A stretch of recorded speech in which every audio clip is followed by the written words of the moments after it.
আচ্ছা, কখনো কি মনে হয়েছে যে আমাদের প্রতিদিনের আকর্ষণ বা মিথস্ক্রিয়াগুলোর পেছনে আসলে কি কাজ করছে?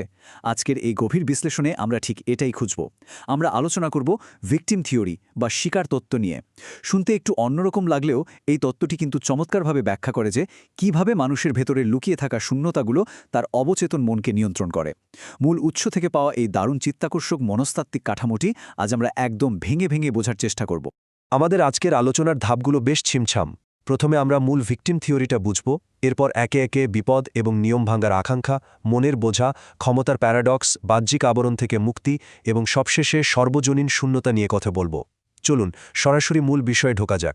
এই পুরো ধারণার একেবারে গোড়ার কথাটা কিন্তু খুব সহজ অথচ গভীর। এই পৃথিবীতে কেউই নিজেকে স্বয়ংসম্পূর্ণ বা পূর্ণাঙ্গ মনে করে না। ভেবে দেখুন তো, মানুষ স্বভাবগতভাবেই অসম্পূর্ণ, তাই না? আমাদের সবার ভেতরেই কোনো না কোনো অপূর্ণতা কাজ করে, আর অবচেতনভাবেই আমরা এমন কাউকে খুঁজতে থাকি যে আমাদের সেই মনস্তাত্ত্বিক শূন্যতাগুলো পূরণ করতে পারবে। এই অসম্পূর্ণতার বোধটাই কিন্তু অন্যের প্রতি আকর্ষণের আসল চাবিকাঠি। এখন এই ভিকটিম বা শিকার শব্দটি শুনেই হয়তো মনে হতে পারে কোনো অপরাধের কথা বলা হচ্ছে, কিন্তু আসলে তা নয়। এই তত্ত্বে ভিকটিম মানে হলো এমন একজন লক্ষ্যবস্তু যার বাহ্যিক রূপের আড়ালে কোনো নির্দিষ্ট অভ্যন্তরীণ দুর্বলতা বা না পাওয়া আকাঙ্ক্ষা লুকিয়ে আছে। হতে পারে সেটা রোমাঞ্চের অভাব, একটুখানি মনোযোগ পাওয়ার তৃষ্ণা কিংবা মানসিক উদ্দীপনার শূন্যতা। আর এই না পাওয়া জিনিসগুলোই একজন মানুষকে খুব সহজেই অন্যের প্রভাবের প্রতি দুর্বল করে তোলে।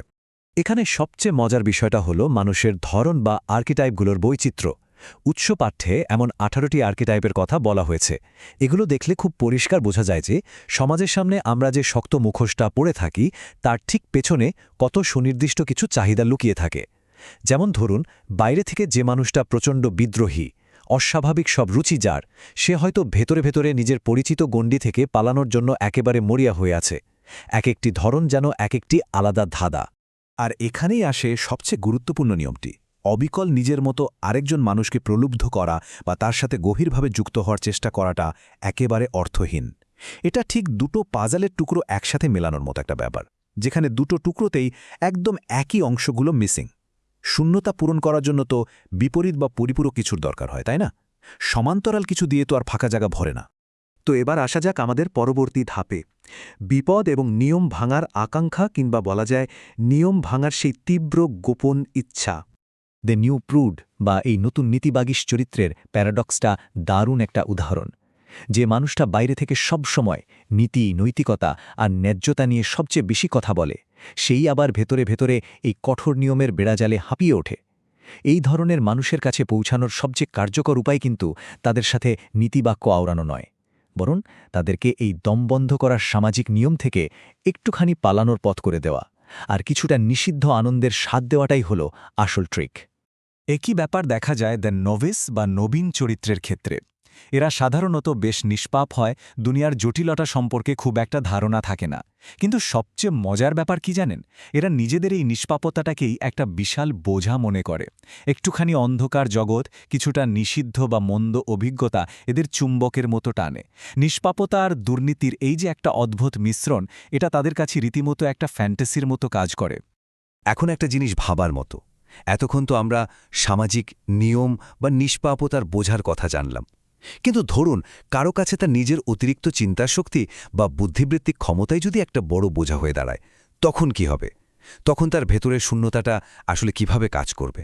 আর এটাই আমাদের নিয়ে যায় পরবর্তী আলোচনায়, মনের বোঝা, অর্থাৎ নিজের তৈরি করা বুদ্ধিবৃত্তিক কারাগার থেকে মুক্তি পাওয়ার চেষ্টা। যারা সারাক্ষণ সবকিছু অতিরিক্ত বিশ্লেষণ করে, তাদের চিন্তার জগৎটাকে পুরোপুরি এড়িয়ে গিয়ে সরাসরি শারীরিক বা ইন্দ্রিয়গ্রাহ্য এক জগতে নিয়ে যাওয়াই হলো সবচেয়ে দারুণ কৌশল। দ্য প্রফেসর বা অধ্যাপক আর্কিটাইপটি এর একদম নিখুঁত উদাহরণ। বাইরে থেকে দেখলে মনে হবে এরা সবসময় লজিক খোঁজে, সবার সমালোচনা করে আর নিজেদের বুদ্ধিবৃত্তিক শ্রেষ্ঠত্ব নিয়ে বেশ গর্বিত। কিন্তু এই আধিপত্যের ঠিক নিচেই লুকিয়ে থাকে গভীর এক নিরাপত্তাহীনতা।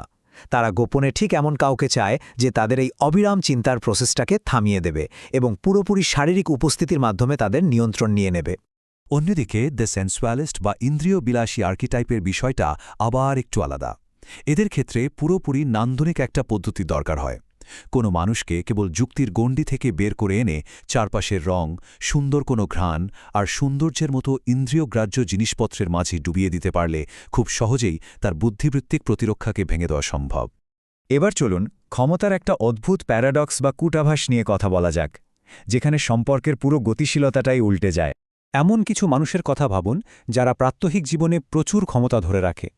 এদের সামনে গিয়ে যদি বশ্যতা স্বীকার করা হয় বা অতিরিক্ত বিনয় দেখানো হয়, সেটা হবে সবচেয়ে বড় ভুল। দ্য কঙ্কারার বা বিজয়ী আর্কিটাইপের কথাই ধরা যাক।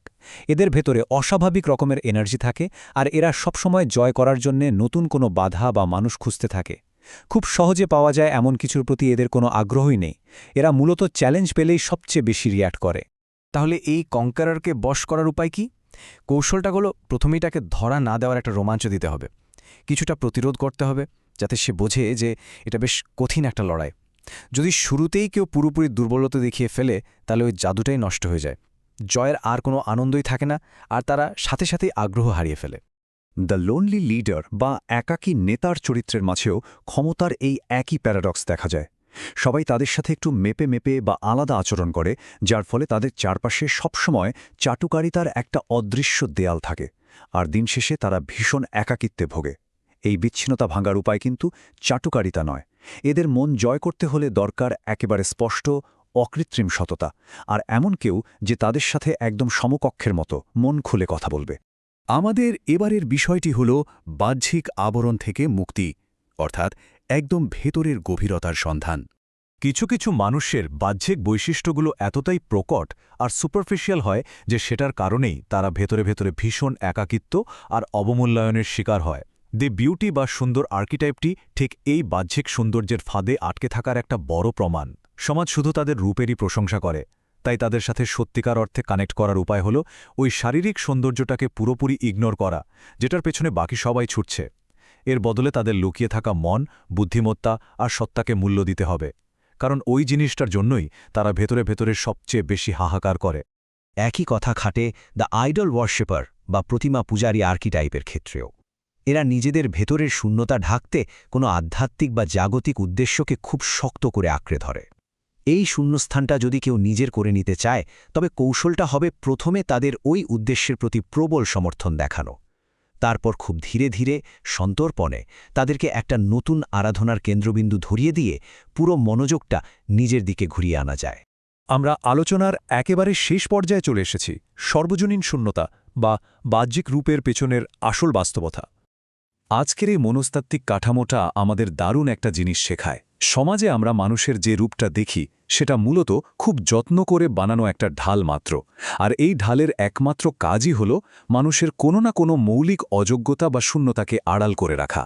এখানকার সবচেয়ে বড় শিক্ষাটা হল মানুষের বাহ্যিক রূপের বাইরে গিয়ে তার ভেতরের অভাবটাকে দেখতে শেখা। একজন মানুষের আবেগ বা মানসিক পাজেলের ঠিক কোন অংশটা হারিয়ে গেছে আর সে অবচেতনভাবে ঠিক কি খুঁজছে সেটা ধরতে পারাটাই কিন্তু আসল ম্যাজিক। আজকের এই আলোচনা শেষ করার আগে খুব গভীর একটা বিষয় ভাবার জন্য রেখে যাচ্ছি। যদি প্রতিটি মানুষের বাহ্যিক রূপ বা মুখোশই কোনো নির্দিষ্ট অভ্যন্তরীণ শূন্যতাকে ঢাকার জন্য তৈরি করা হয়ে থাকে, তবে আয়নায় প্রতিদিন যে মানুষটিকে দেখা যায় তার আসল পরিচয় কি? কোন সেই না পাওয়া অপূর্ণতা বা হারিয়ে যাওয়া অংশ যা একেবারে অবচেতনভাবেই ওই মানুষটিকে নিয়ন্ত্রণ করছে? এই শূন্যতাটি খুঁজে বের করতে পারাই হয়তো নিজেকে সত্যিকারের চেনার সবচেয়ে বড় চাবিকাঠি।